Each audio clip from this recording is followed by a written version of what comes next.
क्या आपके किसी जानकार के बच्चे को दिल के छेद की बीमारी है और आप इस बात से डरे हुए हैं कि अब इसका आगे का इलाज कैसे होगा और क्या बच्चा अपनी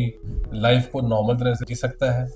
तो मैं आपको इस बारे में जानकारी देना चाहता हूँ कि आज की तारीख में 95% से ज़्यादा ये जो बच्चों के दिल के छेद की बीमारी होती है, इसका पूरी तरह से ऑपरेशन से या कुछ कंडीशंस में ऑपरेशन के बिना भी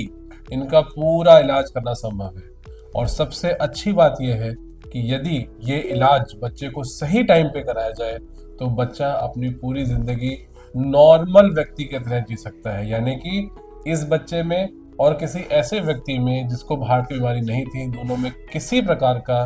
कोई भी फर्क नहीं होगा। लेकिन ये होने के लिए सबसे जरूरी है उस बच्चे का सही समय पे इलाज होना, क्योंकि अगर हम सही समय पे इलाज करते हैं तो जो दिल के छेद की वजह से हार्ट के अंदर कमजोरी है या हार्ट के अंदर जो परमानेंट चेंजेस है वो नहीं आते हैं। अगर इस इलाज में दुर्भाग्यपूर्ण देरी हो जाए तो बहुत बार इस छेद की वजह से या तो हार्ट के अंदर परमानेंट कमजोरी आ जाती है या फेफड़ों में यानी कि लंग्स में परमानेंट डैमेज हो जाता है। और इस कंडीशन में जिस बीमारी का इलाज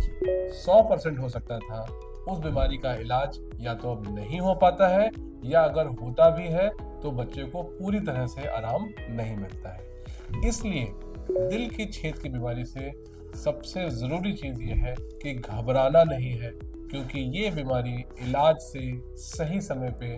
पूरी तरह से ठीक करी जा सकती है। इसके बाद अगर आपको इस संदर्भ में कोई भी जानकारी चाहिए या इलाज के लिए आप आना चाहते हैं तो आप हमारे यशोदा मेडिसिटी इंदिरापुरम में आ सकते हैं, जहां पे बच्चों के दिल के छेद के लिए ऑपरेशन या बगैर ऑपरेशन की विधि से इलाज करने के लिए सभी सुविधाएं उपलब्ध हैं।